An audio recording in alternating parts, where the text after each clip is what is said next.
तर मुंबईतील नालेसफाईच्या संदर्भात या प्रश्नाच्या संदर्भात एक बैठक झालेली आहे। आयुक्तांची भेट आशिष शेलार यांनी घेतलेली आहे आणि या सगळ्या संदर्भात ते बोलत होते। नालेसफाईची उर्वरित जी कामं आहेत ती पुढच्या 8 दिवसात केली जातील असंही त्यांनी सांगितलंय। वळूयात पुढच्या बातमीकडे। मिठी नदी सफाई प्रकरणी आताची एक महत्त्वाची अपडेट हाती येते। डिनो मोरिया ईओडब्ल्यू कार्यालयामध्ये चौकशीसाठी हजर झालेला आहे। आज सुद्धा त्याची चौकशी केली जाणार आहे। काल तब्बल 8 तास डिनो मोरिया याची चौकशी झालेली होती आणि त्यानंतर आजही त्याची चौकशी केली जाते। भाग्यश्री प्रधान आपल्या सोबत आहेत। अधिकची माहिती जाणून घेऊयात। भाग्यश्री, आजही डिनो मोरिया याची चौकशी होतीये आणि तो ईओडब्ल्यू कार्यालयामध्ये दाखल झालेला आहे। ही चौकशी किती वेळात सुरू होईल किंवा सुरू झालेली असेल तर किती कालावधी झालेला आहे?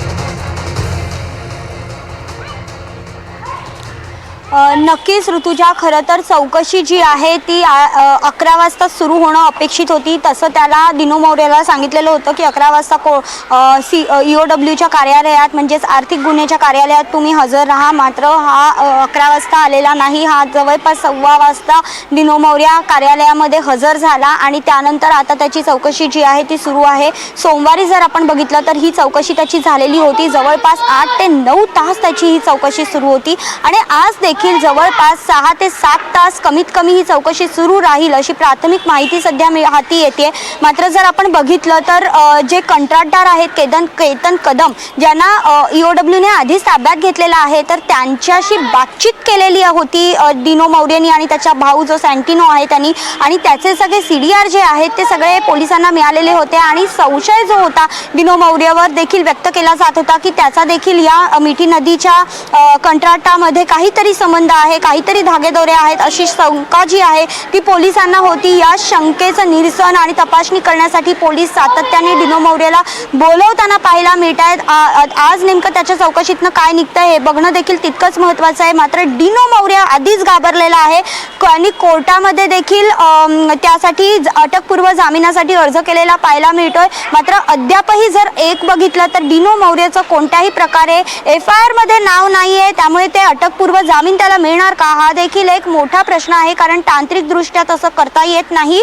असं असलं तरी देखील आज ही जी चौकशी आहे या चौकशीमध्ये पोलीस त्याला आणखीन खणून काय विचारणार आणि या जे काही आर्थिक व्यवहार त्याचे झालेले पाहायला मिळतात, काही तसे देखील जे पुरावे आहेत ते पोलिसांना मिळालेले आहेत आर्थिक व्यवहारासंदर्भातले, तर त्या संदर्भात पोलीस काही विचारतात का हे बघणं महत्त्वाचं आहे। खरं तर याआधी देखील आर्थिक गुन्ह्याने जो खिचडी घोटाळा होता किंवा त्यासारखे जे काही घोटाळे होते त्याची चौकशी केलेली होती महापालिकेच्या संदर्भातले, आणि आज आपण जर बघतोय तर मिठी नदीच्या या जवळपास 65 करोड रुपये घोटाळ्यांचा हा संबंध जो आहे तो थेट डिनो मोरियाशी जोडला जातोय। खरं तर डिनो मोरिया जो आहे तो आदित्य ठाकरेंचा खास मित्र असल्याचं देखील बोललं जातं। याआधी देखील आपण जर बघितलं तर दिशा सालियन प्रकरणामध्ये देखील आदित्य ठाकरे यांना डिनो मोरिया याच्यामुळे अडचणीत यावं लागलं होतं। अजूनही ती केस खरं तर सुरू आहे। मात्र याच प्रकरणामध्ये जर आपण बघितलं तर खिचडी जो घोटाळा झाला होता त्यामध्ये देखील आदित्य ठाकरे यांचेच काही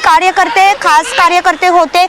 त्यानंतर आता जर आपण बघितलं तर पुन्हा जो महापालिकेचा मिठी नदीचा भ्रष्टाचार आहे त्यात देखील हे जे काही कार्यकर्ते आहेत, जे काही अधिकारी आहेत ते आदित्य ठाकरे यांच्या संपर्कातले आहेत आणि डिनो मोरिया हा आदित्य ठाकरेंचा खास मित्र आहे असा देखील आरोप जो आहे तो सत्ताधाऱ्यांकडनं आता सुरू आहे। मुंबई महापालिका